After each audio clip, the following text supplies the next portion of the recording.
저는 사실 중국은 아직은 완전히 잘은 모르겠다. 잘 될 근거도 많은데 못 될 근거도 많다라고 생각을 해가지고 제 자산 배분에 한 2%, 3%? 뭐 그 정도 넣을 생각입니다. 물론 3년, 5년 후에 제가 틀리고 여기서 울면서 강원구 망했습니다. 흑흑 하고 나올 수가 있는데 근데 2%만 투자했으니까 망할 리가 없겠네.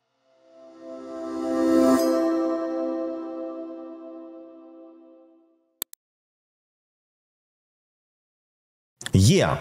안녕하십니까 할러님들, 가왕국입니다.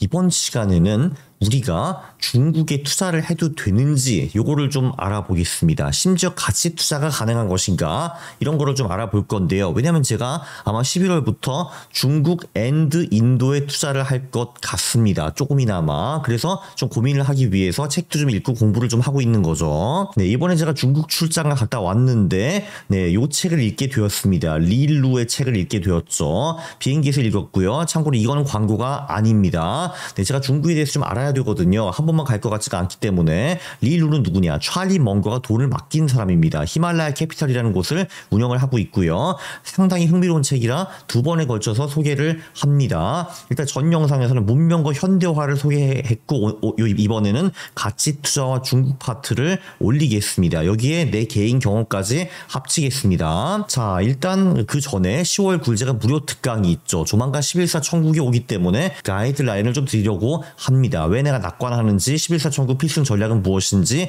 반드시 따라야 할 것은 무엇이고 하면 안 되는 것은 무엇인가, 이런 걸 좀 알려드리고요. 그리고 고정 댓글 밑에 있으니까 그 링크로 신청해 주시면 되겠습니다. 감사합니다. 자, 그 다음에 중국. 안 그래도 10일부터 중국 주식을 좀 하려고 했습니다. 그 자산 배분 차원에서 미국, 한국, 일본, 인도, 중국 다 하려고 합니다.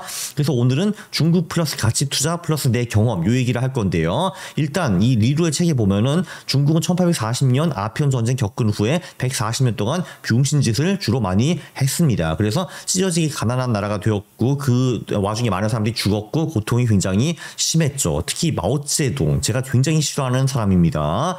자, 근데 70년대 말에 덩샤오핑이 와가지고 이 말을 했대요. 미국과 잘 지낸 나라는 부유해졌고 소련과 잘 지낸 나라는 모두 가난해졌다. 그럼 우리는 부유해져야지. 부유, 머니 했다고 합니다. 자, 그래서 현대 과학기술과 자유시장 경제를 결합해가지고 40년의 기적, 미친 성장을 달성했습니다. 70년대 말, 그 찢어지게 가난한 나라가 2010년대 말에는 세계 2위 국가가 되었고 중국 정말 가보면은 깜짝 놀랍니다. 정말 입이 쩍 벌어질 정도거든요. 네, 대도시 사회 인프라의 규모에 압도가 되고 입이 진짜 쩍 벌어지는데 진짜 강남이 북경의 변두리 지역보다 훨씬 더 후져 보입니다. 이게 팩트입니다. 정말 어메이징합니다. 가보면은.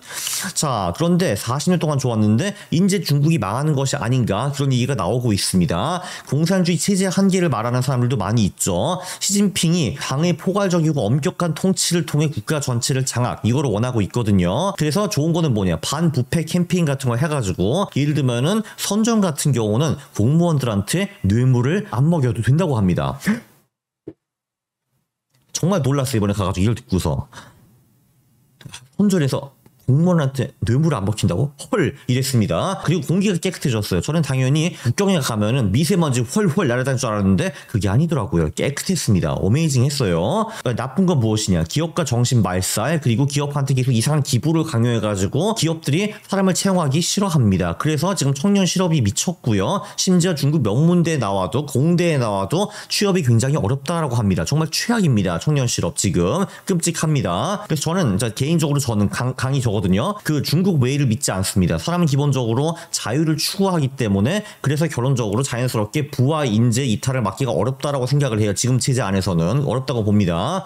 그리고 지금 제가 가보니까 뭐 중국에서 유튜브, 페이스북 이런 거 못 보는 걸 알잖아요. 그죠? 인스타그램 안 되고. 잠깐 놀랐던 거는요. 그냥 중국 허가를 안 받은 웹사이트는 그냥 아예 다 볼 수가 없습니다. 그러니까 한국 웹사이트를 볼 수 없다는 거죠. 어메이징합니다. 이렇게 되고 중국인들은 중국의 이론, 그 중국의 사상만 주의비를 받기 때문에 한번 나간 중국인들은 뭐야 이게 훨씬 좋잖아 해가지고 안 들어오려고 안간힘을 쓰고 있습니다. 보면 여기 확실히 중국의 VC 투자도요 한 2015년을 정점으로 확 줄어든 거를 볼 수가 있습니다. 한마디로 중국에서 새로운 스타트업이 거의 안 생긴다는 얘기죠. 네, 이게 바로 기업가 정신 말살이라고 볼 수 있습니다. 네, 그리고 미중 갈등, 트럼프는 사실 그냥 무역 적자 이런 것만 강조를 했는데 그래서 중국은 대충 거기에만 맞춰줬으면 됐거든요. 트럼프 기분 너무 안 상하게. 자, 그런데 바이든 같은 경우는 중국이 아픈 곳을 타깃해가지고 공략을 했습니다. 반도체 이런 거 있잖아요. 반도체 핵심 기술 주지 말아라. 반도체 생산은 미국이 사가라. 뭐 이런 거 있잖아요. 정말 아픈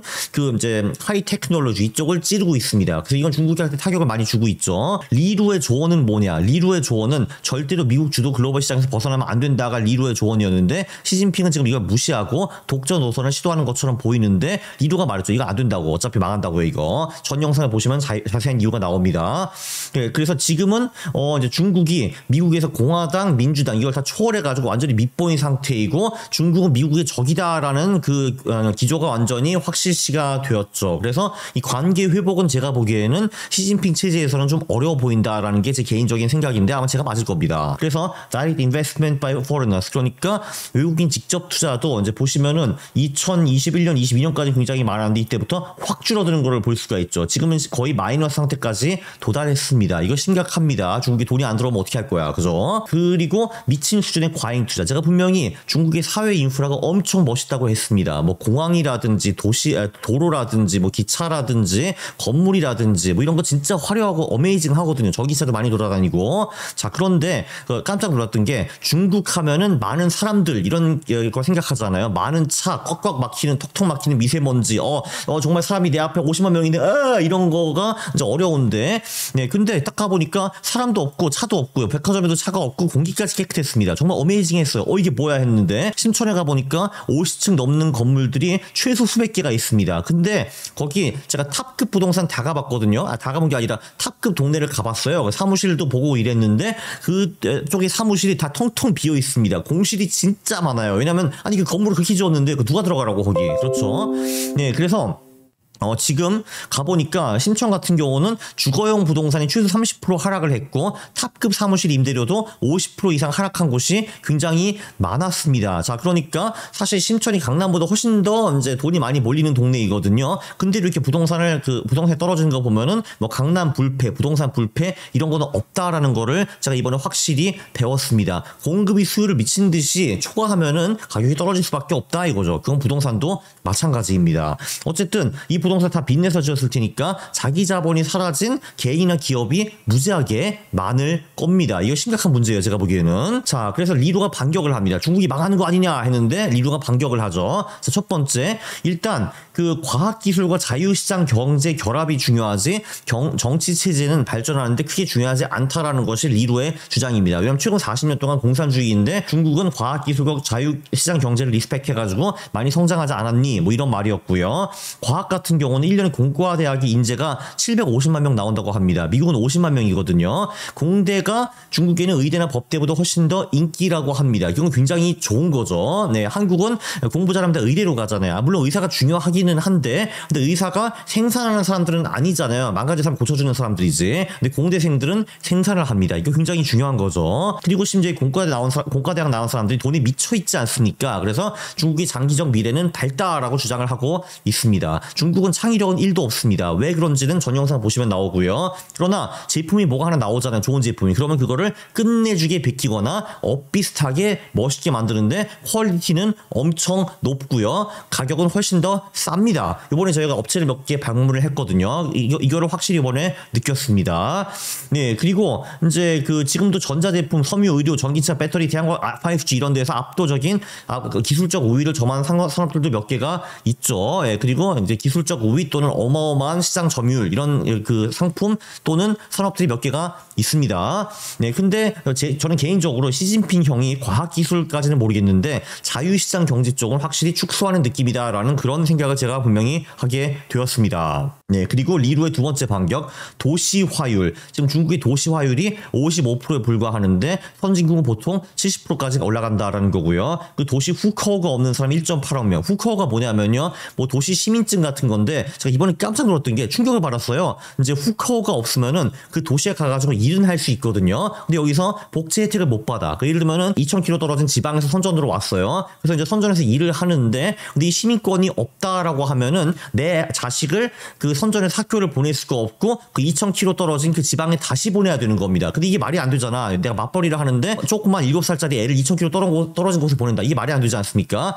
그래서 후커를 사는 가장 쉬운 방법은 집을 사는 거거든요. 하거든요. 네, 그래서 정말 소시민들이 빚을 잔뜩 내가지고 선점해서 집을 샀는데 그 집이 30% 50% 떨어졌어. 쉣 하는 경우가 지금 굉장히 많아가지고 사회적인 문제가 되고 있다라고 합니다. 어쨌든 뭐 중국에는 뭐 1.8억 명의 고통자 사회나 뭐 중요하겠습니까? 이게 뭐 중요하겠어요. 그 하찮은 사람들인데. 그래서 어쨌든 정부는 20년 동안에 매년 1%의 도시화를 진행한다. 그래서 20년 동안 3억 명의 새로운 소비자가 도시에 유입이 될 것이다. 얘네들이 내수 시장을 받쳐줘가지고 중국 경제는 건재할 것이다. 이런 것입니다. 네, 맞는지 뭐 맞을 것 같긴 해요. 맞을 것 같긴 합니다. 그러니까 이게 너무 도시화를 빨리 늘리지 않기 위해서 이 후커를 덜 내준다라고 하는 거죠. 그러나 그 후커를 못 받는 사람들은 고통을 많이 받겠죠. 자, 세 번째, 엄청난 저축률, 과잉 투자로 부채는 많지만 금융위기 가능성은 적다. 왜냐하면 중국 사람들이 워낙 세이빙, 그러니까 저축을 많이 하거든요. 저축은 미래 소비와 투자를 뒷받침해주고 여차하면 그걸로 빚을 갚을 수도 있습니다. 지금 그 중국 기업들은 주로 은행에서 자금을 조달합니다. 주시장을 많이 안 쓰고요. 그러나 점진적으로 주시장으로 많이 결국은 돈이 몰리면서 금융이 선진화되지 않겠느냐라고 믿어볼 수가 뭐 있을 수 있습니다. 네, 그렇다면 주시장이 활성화가 될 수도 있겠죠. 그렇습니다. 예, 확실히 중국이 딴 나라 비교해가지고 저축률이 훨씬 더 높은 거는 확실합니다. 그렇죠. 글로벌 세이빙에서 지금 중국이 가장 많은 그 점유율을 차지하고 있죠. EU와 미국이 요 밑에 있습니다. 자, 그리고 중국 정부의 유연성과 실용성, 미중 무역 갈등에서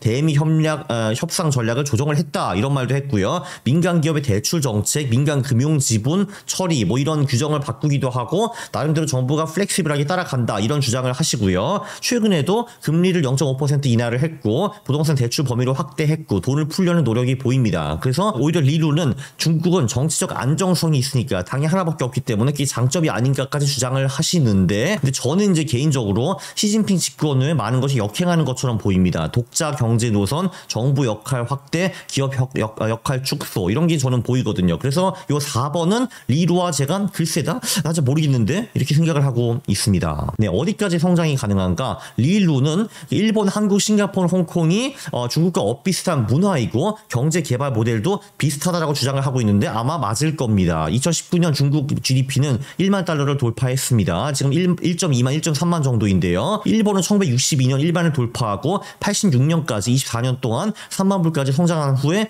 후퇴를 했습니다. 둔화가 되었죠. 한국 같은 경우는 93년에 1만을 돌파했고요. 2018년까지 25년 동안 3.3만 불까지 성장한 후에 지금 좀 둔화된 상태입니다.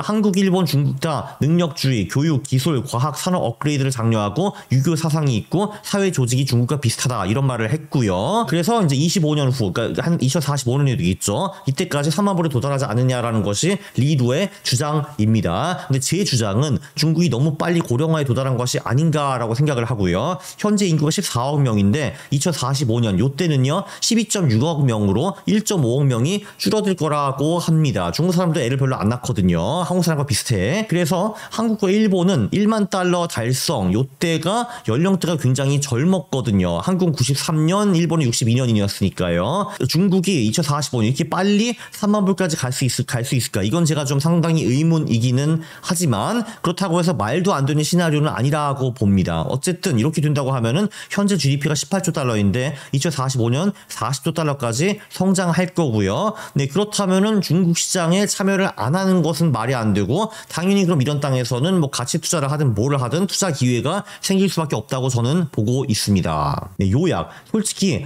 잘 될지 망할지 저도 잘 모르겠습니다. 중국이 망한다라는 이유도 굉장히 그럴듯하거든요. 근데 중국 시장이 싼 건 기정사실입니다. 퍼가 8밖에 안 돼요. 이거는 한마디로 전 세계 시장이 중국의 미래가 매우 암울하다라는 걸 암시하고 있잖아요. 그리고 미국 대비 저평가도 확실히 맞습니다. 왜냐하면은 GDP는요 벌써 미국의 3분의 2 정도 수준인데 근데 주식시장은 미국의 5분의 1 정도밖에 안 되거든요. 그 망할 근거는 시진핑의 역행, 국가 확대 시장 경제 축소, 미중 갈등, 인프라 부동산 과잉 투자 이런 근거가 있는데 번영할 근거는 과학 인재가 많고 도시화가 진행되고 저축이 높고 헝그리 정신이 있고 일본, 한국과 비슷하게 따라가지 않겠느냐. 예, 그리고 뭐 제 개인적인 생각은 시진핑이 물러나면 그게 좀 더 가속화될 수도 있겠죠. 그렇죠. 그래서 저는 사실 중국은 아직은 완전히 잘은 모르겠다. 잘 될 근거도 많은데 못 될 근거도 많다라고 생각을 해가지고 이럴 때는 어떻게 하는가? 비중을 낮게 투자를 시작하는 겁니다. 왜냐하면 일단 투자를 해야지 관심을 좀 더 가지게 되고요. 근데 잘 모르겠으니까 비중을 높게 가져가는 게 아니라 낮게 가져가는 겁니다. 그래서 제 자산 배분에